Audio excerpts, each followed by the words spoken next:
오늘 하나님께서 주시는 말씀 요한복음 11장은요, 우리가 너무나 잘 알고 있는 본문입니다. 바로 죽은 나사로를 다시 살리는 사건인데요. 사실 이 사건은 요한복음에서만 유일하게 다루어지고 있어요.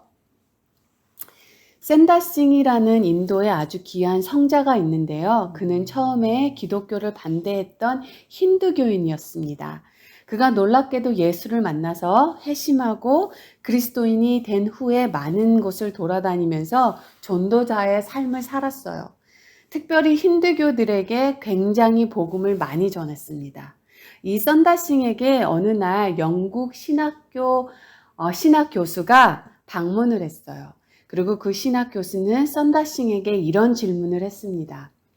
당신은 힌두교에서 개신교로 개종했는데 힌두교가 기독교에 비해서 갖고 있지 않은 게 있다면 그것은 무엇입니까? 라고 물어봤어요. 그러자 썬다싱이 대답하기를 그건 바로 예수 그리스도입니다. 신학 교수가 너무 간단하게 대답하니까 다시 한번 물어봤어요. 힌두교에 없는 뭔가 특별한 교리나 가르침이 이 기독교에 있는지 그것이 무엇인지 좀 얘기해 주시겠습니까? 그랬더니 썬다싱이 다시 한번 대답했습니다. 그것은 바로 예수 그리스도입니다. 여전히 신학 교수는 그의 짧은 대답에 만족할 수가 없었어요. 그래서 다시 한번 질문을 합니다. 내 질문의 의도를 잘 이해를 못 하시는 것 같은데 내가 지금 묻고 있는 것은 당신으로 하여금 평생 믿었던 그 힌두교를 떠나 기독교를 그토록 믿게 만든 어떤 사상이나 특별한 무엇이 있는가를 지금 그것을 물어보고 있는 것입니다. 그랬더니 샌다싱이 다시 한번 대답합니다. 그것은 다른 게 아닙니다. 살아계신 예수 그리스도입니다.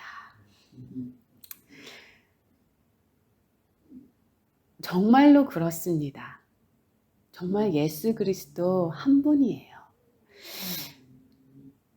예수 그리스도 그분께서 우리를 정말로 죽음에서 생명으로 옮겨지는 것, 그리고 정말 중요한 것, 옛사람이 변해서 새 사람이 되는 것, 바로 그것이 예수 그리스도 그분 한 분 때문이라는 것입니다. 우리가요, 사도 요한이요, 요한 1서 5장 12절에 보면 이렇게 단호하게 얘기합니다. 아들이 있는 자에게는 생명이 있고 하나님의 아들이 없는 자에게는 생명이 없다. 아주 분명하게 얘기를 해요. 이를 위해서 예수님은 이 땅에 오셔서 표적을 통해서 우리에게 알려주십니다. 오늘 본문은요, 예수님께서 십자가에 돌아가시기 바로 직전에 마지막으로 죽은 나사로를 죽음에서 다시 살리는 사건이에요. 사도 요한은 복음서 중에서 유일하게 이 나사로의 그 부활에 대한 이야기를 적고 있는데요. 여러분, 이게 중요한 이유는 예수님도 죽음에서 부활하셨기 때문이에요. 오늘 사도 요한은 느닷없이 한 병자 이야기를 우리에게 들려줍니다. 베다니에 사는 나사로가 바로 그 사람이에요. 그는 마르다와 마리아의 자매의 오빠예요. 그리고 마리아는 성경에 보면요, 향유를 죽게 붓고 머리털로 그의 발을 씻겼던 여인이다. 그렇게 기록하고 있어요. 오늘 제가 지도를 지금 잠깐 보여주면요, 저희가 지도를 보여주면 예루살렘 반대쪽에 있는 베단이라는, 제가 지도를 한번 보는 것도 좋을 것 같아요. 보시다시피 여기 예루살렘 성, 다윗의 성이 있고요. 베다니는 이쪽 끝에 있습니다. 아, 그래요? 베다니는 여기 끝에 쪽에 있어요. 지금 보시지만 사실 여기서 여기까지가 1마일이에요. 그러면 예루살렘에서 베다니까지는 2마일밖에 안 걸립니다. 3km도 채 안 걸려요. 그리고요, 우리가 요한복음 10장에 보면요, 10장 40절에 보면 뭐라고 써 있냐면, 어디요? 요한복음 10장 40절에 보면요.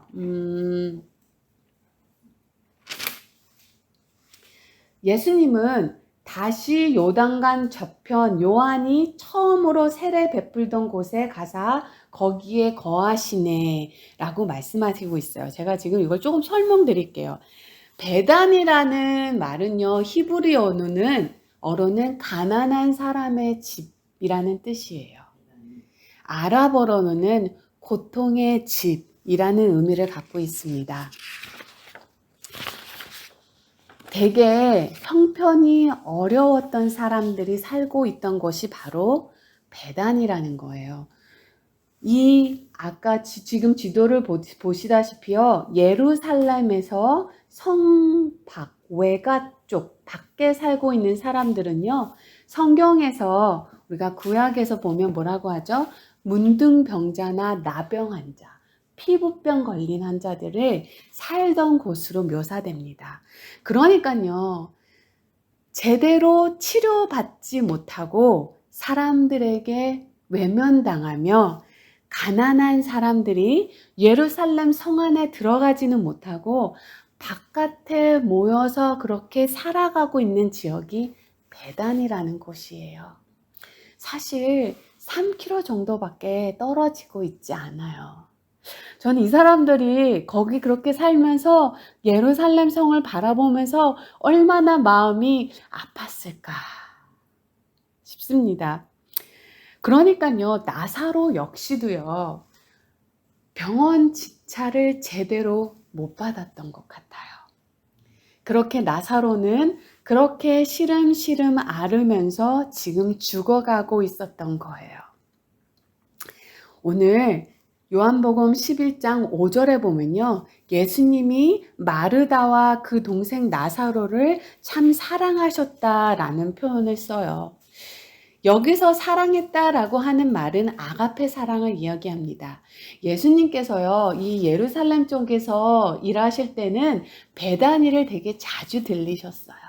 고통받는 사람들이 모여 사는 곳, 가난한 사람들이 모여 사는 곳, 외면당한 사람들이 모여 사는 곳을 되게 자주 들리셨어요.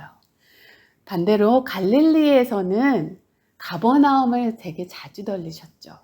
근데 예수님은 가버나움은 세상 반대적으로요, 좀 부한 사람들이 살고 있던 곳이기도 해요.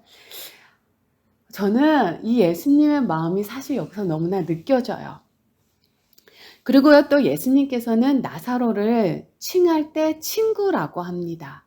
그러니까 5절에 보면요, 예수님이 이들을 사랑했는데 아가페 사랑을 했다고 합니다. 아가페 사랑이라는 것은요, 자신을 내어주는 사랑이에요. 생명을 내어주는 사랑을 아가페 사랑이라고 하는데요. 그렇다면 예수님께서 이들에게 대해서 되게 안타까운 마음을 가지고 있었다는 거예요. 그리고 아까 본 것처럼요, 요한복음 10장 40절에 보면 예수님께서는 요단강 저편 요한이 처음으로 세례 베풀던 곳에 가셔서 거기에 머무르셨다고 해요. 저희가 지도를 보면 여기가 지금 베단이기는 하지만요, 요단강은 한 이쪽에 있어요. 지도가 나오지가 않더라고요. 요단강은 여기 있습니다. 예루살렘 여기 있고 베다니가 여기 있고 베다니를 건너 요단강은 바로 여기예요. 세례 요한이 여기서 세례를 주었거든요. 그렇다면 예수님이 베다니에서요, 그리 멀고 있지 않았어요. 한 3마일 정도라고 보시면 돼요. 사실 그 정도 거리면요, 저 같은 사람도요, 하루께 반나절이면 갈 수 있는 길이기도 해요. 그런데 사랑하는 나사로가 아프다는 소식을 듣고 예수님은 그곳에 가지 않았어요. 오히려 예수님은 머물었던 곳에서 이틀을 더 머무십니다. 그리고 나흘째 되는 날 그곳에 가셨다고 합니다. 이거 굉장히 좀 이상하지 않나요? 왜 바로 가서 죽어가는 나사로를 살려주지 않았을까? 우리가요, 자녀가요, 가끔 이렇게 접촉사고나 교통사고가 났다고 할 때 어떻게 됩니까? 기어갑니다. 자다가도 버떡 일어나서 가요. 근데 그 사랑하는 나사로, 생명을 내어주기까지 사랑하는 나사로가 죽어가는데 주님은 가지 않으셨어요. 오히려 더 머무십니다. 어떻게 보면 이거는요, 나사로가 죽기를 기다린 것과 다름이 없어요. 여기서 가장 먼저 우리가 볼 수 있는 것은요, 여러분, 예수님이 나사로를 사랑하지 않았기 때문에 이틀이나 다른 곳에 머무셨던 것이 아니라는 거예요. 어쩌면 예수님은 뭔가 더 큰 그림을 그리고 계셨던 것입니다. 예수님께서 우리가 모르는 더 깊은 생각을 가지고 우리를 사랑하신다는 것을 이 말씀 가운데 우리에게 보여주세요. 여러분, 우리가 살면서요, 예수님을 잘 이해하지 못할 때가 참 많습니다.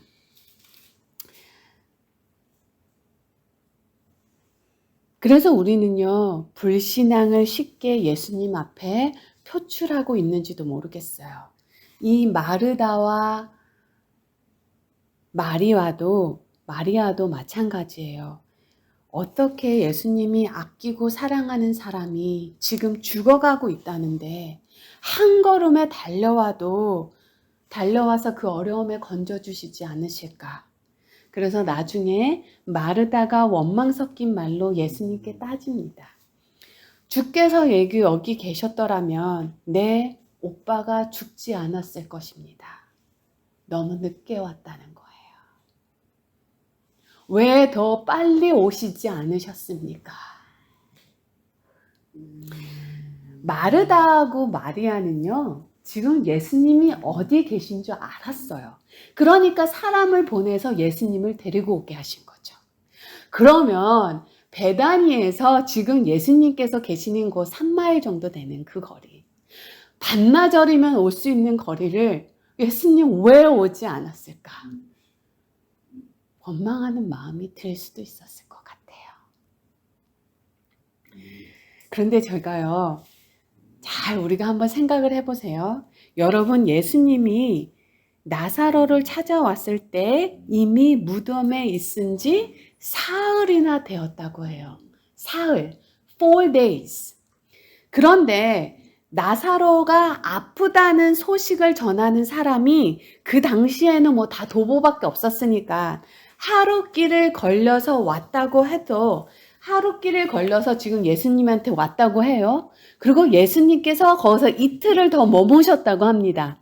그리고 그 다음날 예수님께서 베다니로 오셨다고 하니까 이게 총 며칠이죠? 4일이에요. 하루날 걸려서 예수님 있는 데 가고 예수님이 이틀을 더 머무시고 그 다음날 오시니까 4일이 지금 지난 거예요. 그런데 본문에 보면요, 예수님이 나사로를 찾아왔을 때 나사로가 무덤에 있은 지 벌써 사흘이나 되었다고 합니다. 자, 이 말은 뭐냐면요, 예수님 가서 모셔오라고 할 때, 그 사람이 출발했을 때 어쩌면 나사로는 이미 죽었던 거예요. 시간상으로 보면 그렇다는 거예요. 그런데 그 소식을 듣고 예수님이 뭐라고 하셨냐면요, 이 병은 죽을 병이 아니다. 예수님은요, 네테아니엘이 한테 말한 것처럼, 사마리아 여인을 말한 것처럼 예수님은 이미 멀리 계셨어도 다 보시고 계셨고 다 알고 계셨어요. 그런데도 지금 나사로가 어쩌면 벌써 죽었을지도 모르는데도 예수님은 이미 알고 있는 것처럼 이 병은 죽을 병이 아니다. 주님은 오히려 하나님의 영광을 드러낼 수 있는 기회가 되었기에 주님은 이틀을 더 머무신 거예요. 인간적인 생각으로는요, 우리 생각으로는 당장 달려가는 게 맞죠. 그런데 오늘 말씀 그대로라면 이미 죽은 나사로가 확실히 죽도록 이틀을 더 머문 겁니다. 사실 그때 달려갔으나 이틀 후에 달려갔으나 죽은 것은 마찬가지예요. 이미 나사로는 죽은 건 마찬가지예요. 그렇다면 확실히 죽었을 때 그를 살리는 게 더 분명하게 하나님의 영광을 드러낼 수 있다라고 하는 거죠. 자, 우리가 생명을 다시 살리는 것이라면 언제 살리느냐가 더 중요하게 하나님의 영광을 드러내지 않겠어요. 주님께서 이렇게 하신 것은요, 한참 후에 출발해서 나사로가 죽은 것을 더 분명하게 의심하지 않을 만큼 한 다음에 그를 죽음에서 살리신 하나님의 능력에 대해서 한 점의 의심도 없게끔 그렇게 만드는 겁니다. 그러니까 쉽게 말하면요, 지금 예수님은 나사로의 죽음 앞에서 좀 더 기다리다가 그 무대에서 시체가 썩고 냄새가 날 때 더 이상 기적을 소망할 수 없을 때 찾아가신 거예요. 그리고 오늘 본문을 보면요, 예수님은요, 베다니 또는 나사로에게 가자 하지 않으시고 뭐라고 말씀하세요? 유대로 다시 가자라고 하십니다. 베단이라는 곳으로 특정하지 않고 굳이 유대 지방으로 가자고 말씀하신 것은 까닭이 무엇일까요? 그것은요, 우리가 요한복음 10장에서 볼 수 있었던 것처럼요, 예수님에게 적대감을 보이는 이들이 지금 있었어요. 요한복음 10장에서 사람들이 어떻게 했냐면요, 예수님을 돌로 쳐서 죽이려고 했습니다. 그러니까 지금 예수님은 사람들이 자기를 죽이려고 했던 곳으로 다시 돌아가자라는 말씀을 하고 계시는 거예요. 즉 예수님께서 가서 죽은 나사로를 죽음에서 살리는 것은 예수님과 아주 긴밀히 연결되어 있음을 지금 보여주고 있습니다. 죽음에서 나사로를 살리신 것처럼 죽음에서 예수님을 하나님께서 살리신다는 거예요. 십자가는요, 인간의 눈으로 보면 십자가는 수치의 상징이고 저주의 상징입니다. 유대인이 볼 때 십자가에 달린다는 것은 하나님께 저주받은 사람의 모습이에요. 또한 이방인들이 볼 때에는 국가 반역죄의 최후의 모습입니다. 그게 바로 십자가에 달리는 거예요. 그런데 여러분, 왜 십자가가 하나님의 영광을 드러내는 것이 되었습니까? 그 저주의 상징이, 실패의 상징이, 반역의 상징이 하나님의 영광을 내려내는 상징이 되었을까요? 그것은요, 완전히 죽었다고 생각했던 예수님께서 3일 후에 부활하셨기 때문에예요. 어떤 사람들은 그렇게 생각할 거예요. 예수님이 정말 그를 사랑했다면 그를 병에 걸리게 하지 말았어야지. 예수님께서 정말 나사로를 사랑했다면 그를 죽게 하지 말았어야지. 우리가요, 주변에 신앙생활 잘 하시고, 새벽 기도도 참 잘 하시고, 믿음 좋으시고, 주님 참 사랑 많이 하시고, 헌신으로 섬기는데, 네, 병으로 많이 아파하시는 경우를 우리가 보게 돼요. 그래서 그분을 위해 온 마음을 다해 기도합니다. 그런데도 주님은 왜 고쳐주지 않으셨을까? 주님은 능력이 있으신데 왜 우리의 기도에 응답하지 않으시는가? 우리가 마음이 저릴 때가 있어요. 주님이 원망될 때가 좀 있어요.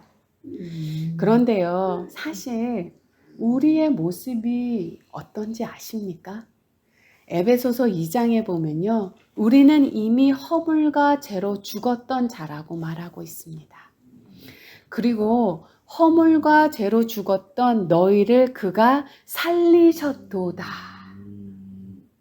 과거형으로 말하고 있어요.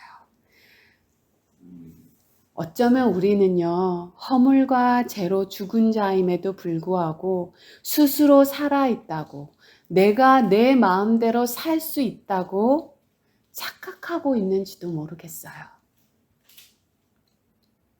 그래서 오늘 이 말씀은요, 이 사건을 통해 확실하게 우리에게 보여주는 거예요.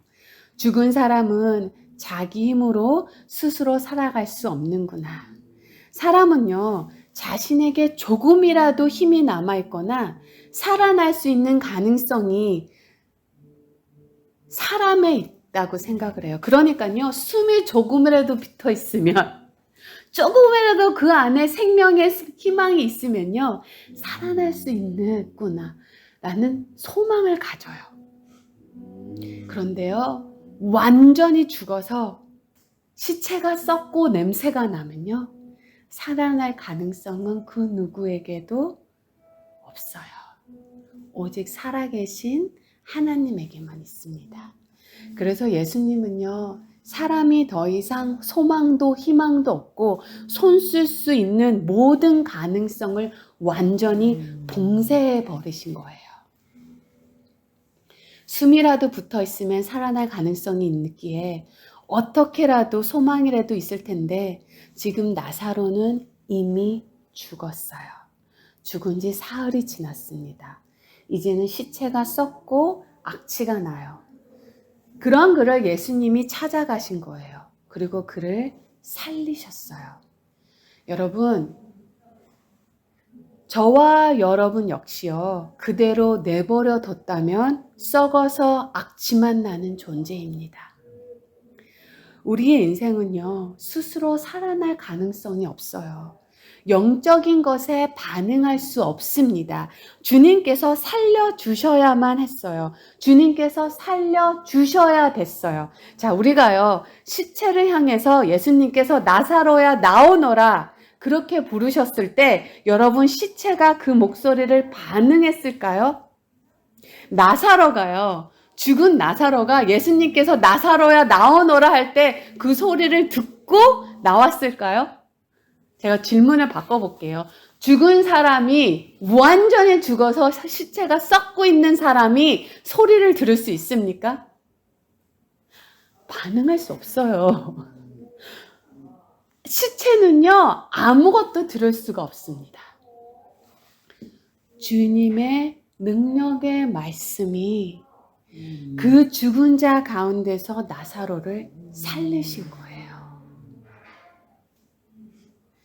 태초에 하나님께서 말씀으로 세상을 아무것도 없는 그새 무엇을 창조하신 그 말씀의 능력으로요, 똑같은 주님의 말씀의 능력이 나사로를 죽음에서 살리셨고요, 또 오늘 허물과 죄로 죽었던 저와 여러분을 다시 살리신 것입니다. 하나님에 대해서 죽어서 아무 감각도 없이 살아온 자들이 바로 저와 여러분입니다. 죽은 자였기 때문에 스스로 듣고 반응할 수 없는 자들이기도 해요. 우리가 주님의 음성을 듣고 순종하신 줄 아십니까? 아니에요. 부활이요 생명 되시는 예수님께서 나사로야 나오너라 하신 것처럼 우리를 불쌍히 여기시고 무덤에서 나와라 말씀하셨기 때문에 그 말씀의 능력이 우리를 죽음에서 생명으로 옮기신 것입니다. 그렇기 때문에 이 사건은요, 전적으로 주님의 은혜입니다. 오늘 우리가 당하는요, 고난의 끝이 손에 잡히는 열매로 다가오지 않더라도요, 여전히 낙심하지 마세요. 우리가 지금 베다니에 살고 있는 사람들일 수도 있어요. 하나님께서 나에게 이런 고난을 주셨다면 물질의 보상은 좀 주셔야 되지 않을까? 어떻게 건강으로 보답해 주셔야 되지는 않을까? 이렇게까지 기도하고 하나님한테 붙들었는데 하나님 응답하실 때 되지 않았을까? 우리가 기대할 수 있어요. 그러나 우리의 기대보다 훨씬 더 큰 이 열매의 부활로 하나님은 우리에게 반드시 돌려주실 것입니다. 이 말씀을 한번 기억했으면 좋겠습니다. 제가 좋아하는 말인데요. 제자들은요, 한 번도 의심하지 않았던 사람이 아니에요.